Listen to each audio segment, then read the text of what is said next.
Il faut bien sûr avoir un excellent service, un coup droit magique, un revers fulgurant, mais aussi un mental en béton pour Jo-Wilfried Tsonga tout à l'heure en demi-finale de Roland-Garros. Bonjour Antonin Giraud, vous êtes spécialiste de la préparation mentale au tennis, vous êtes notamment occupé des Français Cyril Saunier et d'Alizé Cornet, vous êtes également formateur pour la Fédération internationale de tennis.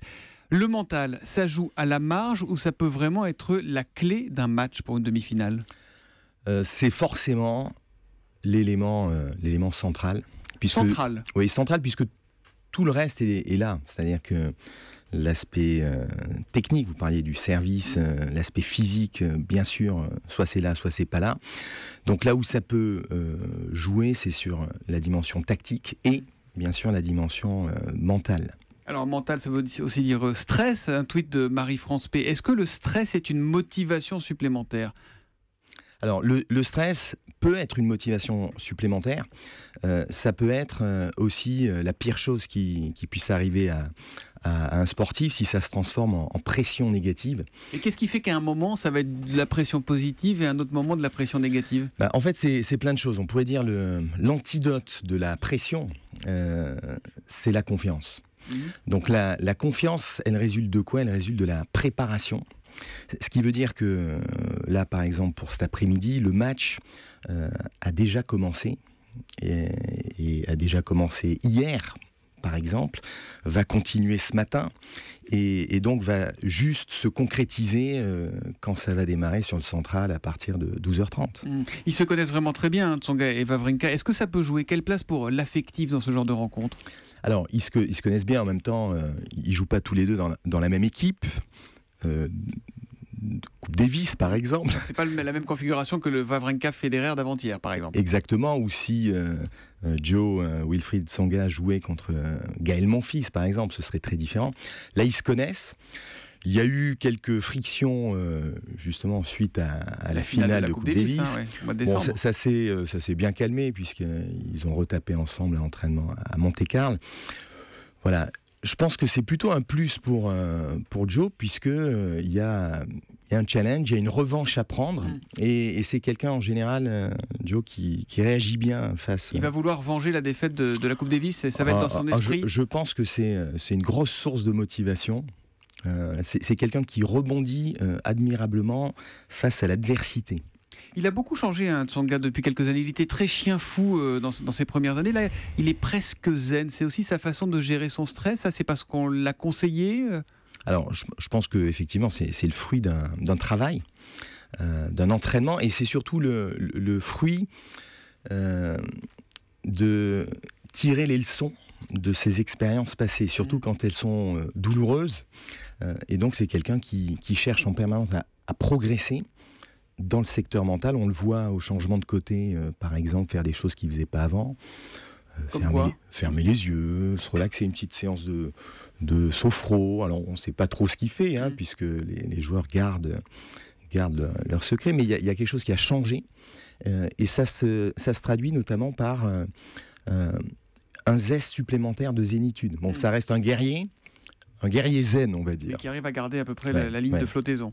Le public, c'est un atout pour ces champions, ou alors est-ce qu'ils y sont habitués, ils sont suffisamment rodés ? Alors, là encore, le public, lui, il fait ce qu'il fait. Ensuite, c'est comment le joueur joue avec le public, comment il réagit à ça. On a vu, par exemple, sur la finale de Coupe Davis, 28 000 personnes à Lille, c'est du jamais vu, il n'y a jamais eu autant de monde, tous les records ont été battus. Mais c'est devenu un peu hostile à un moment, pendant la Coupe Davis, c'est pas très bien passé. Justement, quand je disais tout à l'heure, Joe rebondit admirablement face à l'adversité, je pense que cette expérience difficile, douloureuse, il s'est fait siffler à Lille.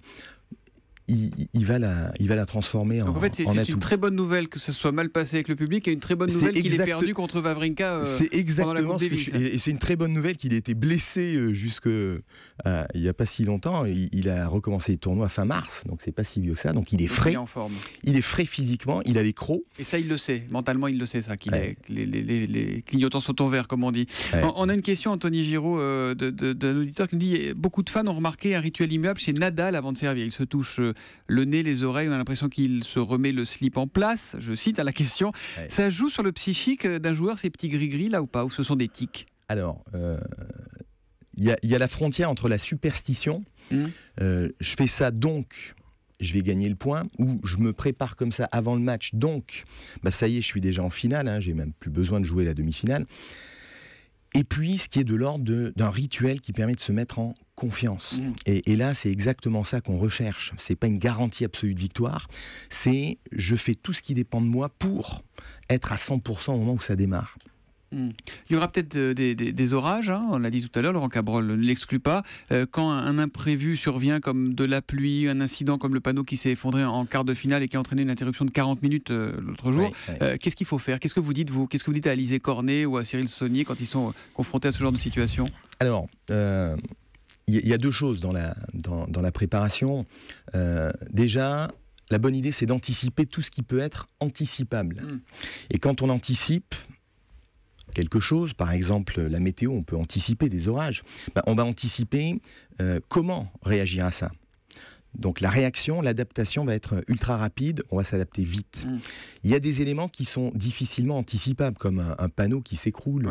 Voilà. Donc là, il va falloir donc s'adapter en temps réel, et là c'est plus difficile. Et ce qui fait qu'on s'adapte plus facilement, c'est justement qu'on est plutôt zen. Donc le secret, c'est ça. Il faut toujours rester zen, garder le contrôle. Et c'est comme ça qu'on va en finale de Roland-Garros quand on s'appelle Jo-Wilfried Tsonga, on va dire. Par exemple.